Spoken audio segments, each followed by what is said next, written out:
I denne video vil jeg gerne give en introduktion til Windows 2012 deduplikering. Deduplikering er en teknologi, som muliggør, at man kan reducere mængden af plads, man bruger på ens harddiske, og derved også reducere lagringsomkostninger og indkøb af nyt plads, det vil sige nye SAN-udvidelser eller andet. Hvordan fungerer deduplikering? Deduplikering fungerer ved at finde ligheder i filer, det vil sige brudstykker af filer, som stemmer overens. Det vil sige eksempelvis her fil 1 og fil 2, der er 3 dataområder, der stemmer overens, så i stedet for at have det til at ligge dobbelt på harddisken, så bliver der lavet en henvisning fra fil 2 til fil 1. Det sker så ud fra en automatisk algoritme i Windows.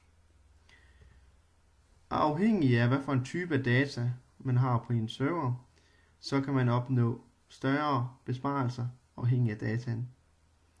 Det vil sige eksempelvis, hvis man snakker omkring Windows ISO-filer eller virtuelle maskiner, så kan man opnå en større besparelse, fordi størstedelen af de her virtuelle maskiner består af operativsystemet.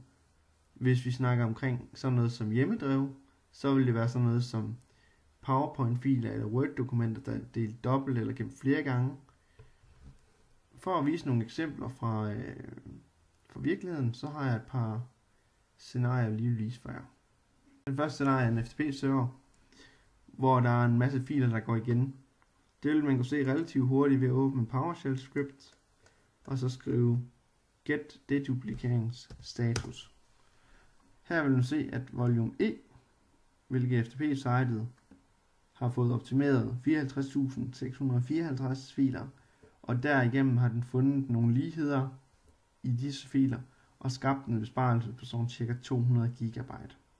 Man vil ligeledes kunne se det inde i servermanageren, hvis man går ind under fil, ind under disk og navigerer ned til den enkelte disk, det vil sige den her, og så går herhen til højre, og der vil man se ligeledes der er en besparelse angivet her på 36% af den samlede datamængde.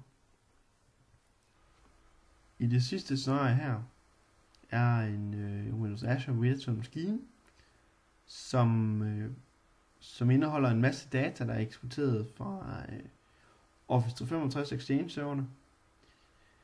De er så blevet scannet igennem af et evalueringsværktøj, der hedder DDP Eval, hvilket scanner filerne igennem for ligheder, og så kommer den så ud med et resultat eller en rapport. Det kan så bruges til at se, om hvorvidt serveren skal opgraderes til en 2012 server, som er den eneste server, som udover 2012 R2 indeholder den her deduplikeringsteknologi. Det vi kan se i rapporten er, at der vil være en potentiel besparelse på 241 GB ved at opgradere til 2012 og introducere deduplikering, og en samlet besparelse på 31% af den samlede harddiskplads. Så det er en rimelig stor besparelse, man kan få ved at introducere deduplikering. Jeg håber, at den her session omkring deduplikering har været lærerigt, og jeg har fundet ud af, at der er utrolig stor værdi i at introducere deduplikering på en server.